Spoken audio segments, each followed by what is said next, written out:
Hello everyone and welcome to my TJ Silver channel, and today I would like to talk about the Born Pretty nail powders.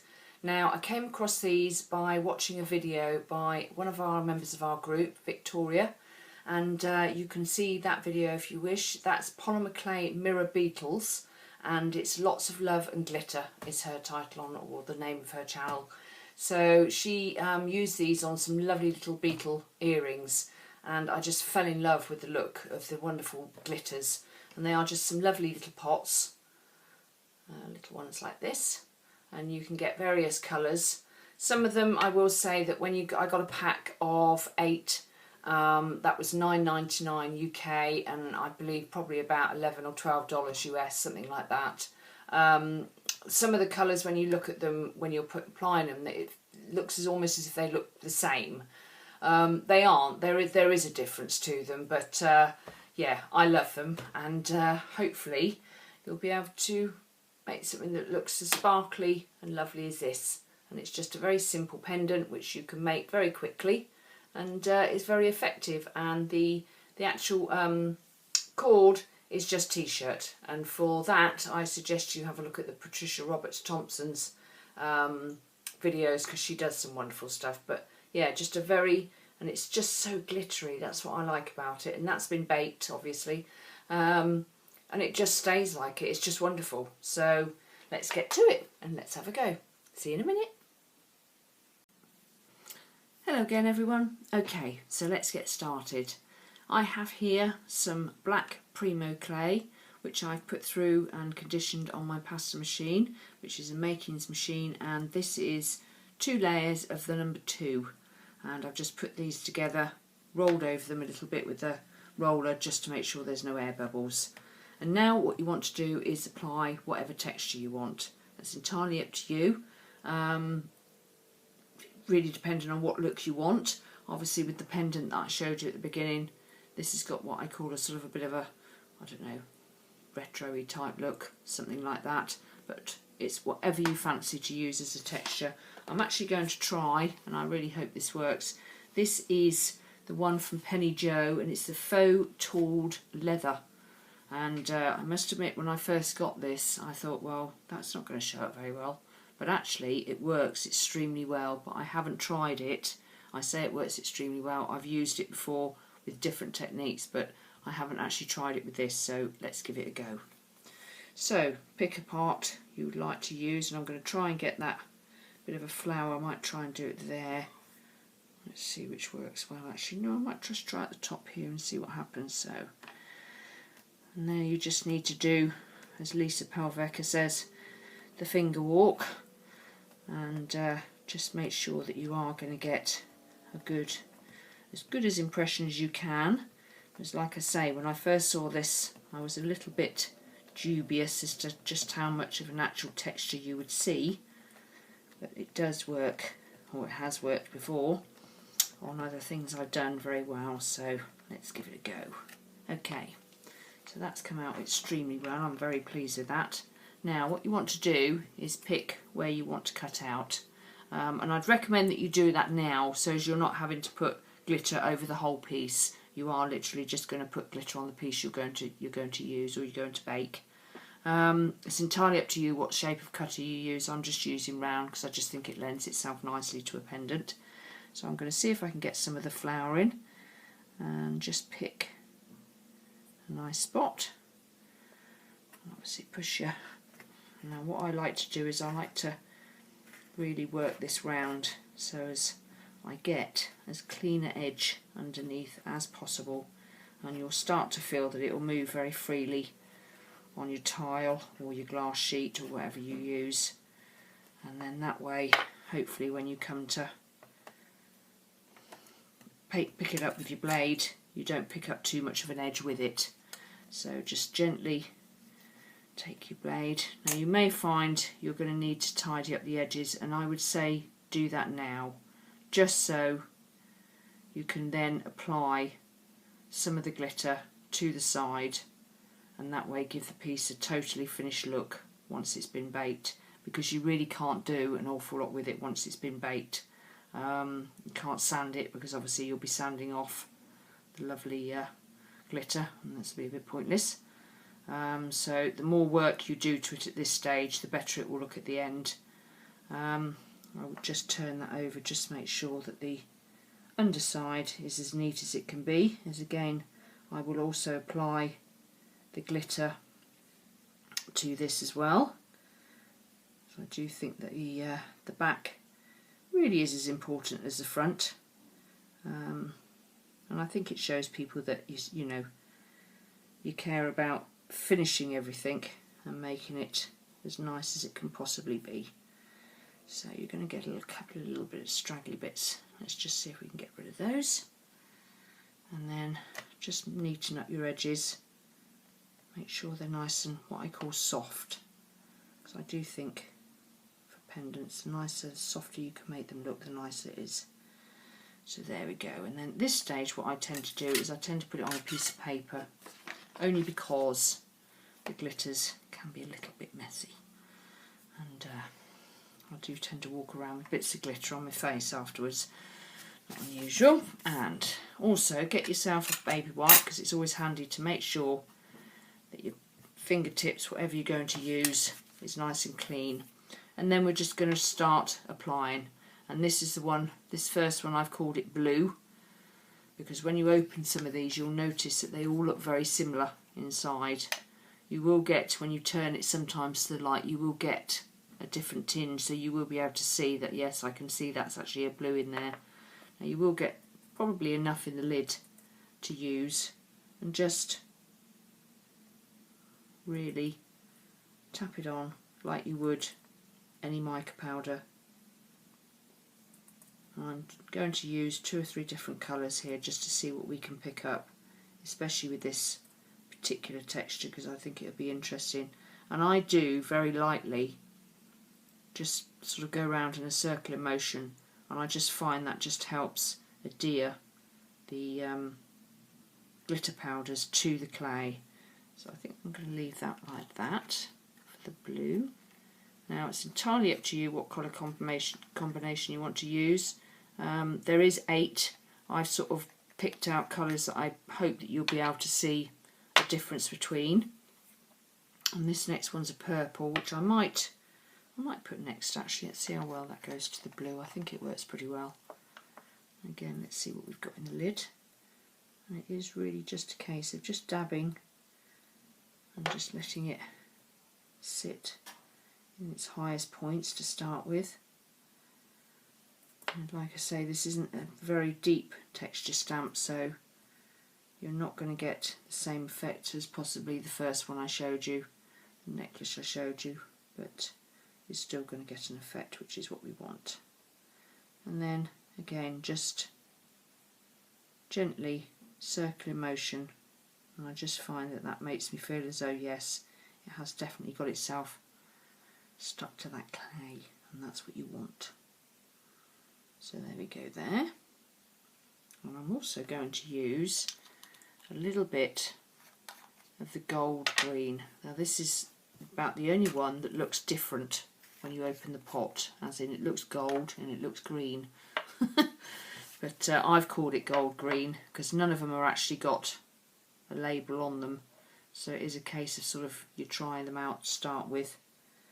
But I love all of them. I think they're all so vibrant and just so pretty, and the fact that when they're baked they don't lose any discolour, they don't dull at all. It's absolutely wonderful, and it's so effective, but just very pretty. And I mean, you can go wild with these sort of things. But there we go, that's literally all it takes. So again, like mica powders, like anything chalks, they will last a fair while. Now I haven't screwed my lids on these very well, only because I'm obviously filming, but I will do, so don't do as I do, because I've done that before and I've opened the lid and it's all come pouring out on me. Now I'm going to do the edges, and I'm going to use, which I call a pinky purple. I'm just going to literally go around just to finish those edges off, because I think it just finishes the whole piece off. Nothing wrong with just leaving it black if you want to leave it black. I just find that it softens a piece and just makes it look a little bit nicer, but it's entirely up to you.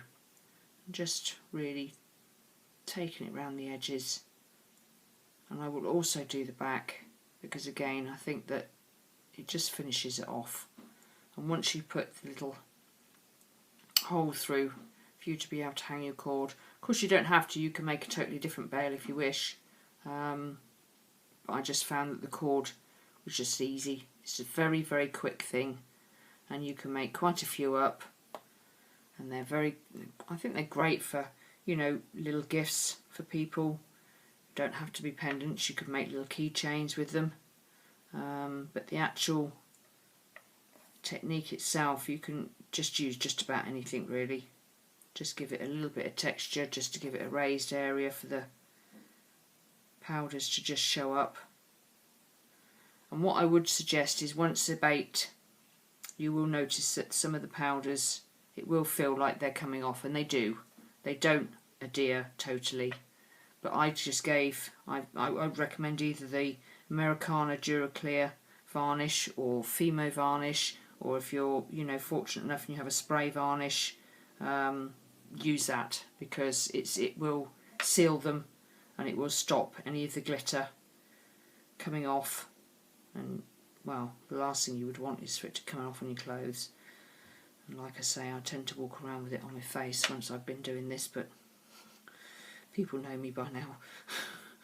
Okay, so that's that piece all done, and all you need to do again, just give your fingers a bit of a wipe off. And then what I did was I used my smallest Kemper cutter, picked where I wanted to just put, which is a bit of a shame on this, I should have thought about that probably a bit more, but just have it there. I suppose I could just go about here actually, and just take obviously a piece out, and that will be where you'll then be able to put your piece of cord through. So as you can see, the effect is quite stunning. It's just so pretty.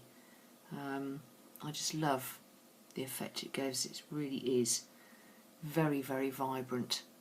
And then the next thing I did was make a bead, which I found just helped finish it off really. And all I used for that was just some more black clay and my largest Kemper cutter, and I just cut 3 circles, and I found that that was quite enough for making my bead. It was big enough. It was big enough for me to allow me to put a hole through it, big enough to be able to put the cord through, so as you could give it this look.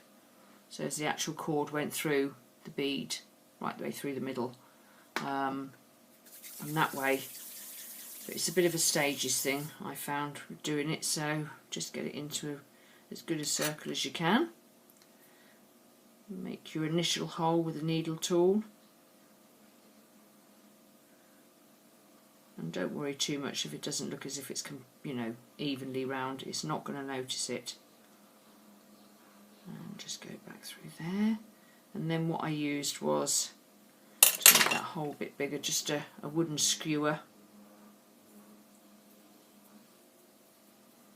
and just pop that through, and you'll slowly start to see that it will start to get it a bit bigger, that hole. Now I found that obviously that still wasn't going to be quite big enough, so I have 2 uses for these brushes, and these are the lovely brushes from Tiny Pandora, which I adore. Not only do I use the brushes, but I use the ends for things like this because they just work so well. And that just gave me just the right size without it being too big and without it flopping around too much, because it's not what you want. You don't want it to be too sloppy. But it was just right, and it just meant that I could also leave that on my little brush while I gave this a little bit of mica. Now you can colour this in just one colour if you wish. You can do it in, I've got another one of the brushes which I love. I'm going to just apply 2 or 3 colours to this, I think, just to give it a bit of an effect. And again, very simply, just work your way round. And yours, I mean, immediately it just transforms a piece of black clay. It's just absolutely incredible, this stuff. And just, you know, I suppose at this point I really should say for health and safety, but obviously I can't do it while I'm filming because you wouldn't be able to hear a word I'm saying, or you just hear a bunch of mumbling. Anyone that wishes to wear a mask, because obviously they are mica powders, or very fine powders at the end of the day, fine glitter. I'm going to use the purple next. But yes, I can't really use it and talk to you. I suppose I could do a silent one. Perhaps some might like that. I don't know. But I like to talk. I find it helps me actually know what stage I'm at and what bit needs to be done next. As stupid as that may sound. But there. So as you can see, the two different colours there immediately, you can see the difference. It's already applying. It just, I can't really sort of describe it. You know, I'm sure you can see they are very pretty, but when you actually see them in real life, they are quite stunningly pretty.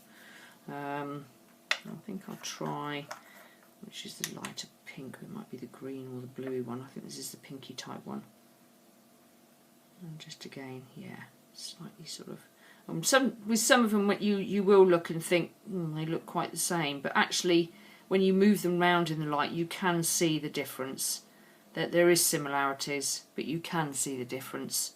But they are just so effective, and I mean they really do give that sort of holographic mirror look, which I think is wonderful. Now this won't be the easiest thing to get off because obviously you messed around with it a bit, but once you release it, it'll be fine. And there you can see little bead has got the different really effective colours. So all I will do then is bake those and bake them at the recommended manufacturer's instructions on the back of whatever particular clay you use, and make up your pendant. Now you can use the t-shirt cord, which I think is brilliant because it's so quick. You don't have to put any ends on it if you don't want to. You could just tie a very loose knot and that makes it just as comfortable. If you're someone with long hair like myself, no one would even notice. What I would like to show you is I tried this on some white clay, and as you can see the effect isn't really the same. Now that's not to say that you couldn't use it on white clay, and if you were maybe doing something that you just wanted to give a shimmer to some white clay that really just popped out a little bit more than maybe using sort of like an effects white clay, you know, which you can get the glitter in, then yes, they still work very well, but it didn't give the effect I thought it might. But I'm glad I tried it, because at least I know now that really to use these powders to their full, you want to do it onto dark coloured clay. So there you go, Born Pretty. Like I said before, I got these from Amazon and they cost me, I think it was £9.99 and you get 8. I think they do them in different sorts of colours as well, so it does pay to have a look.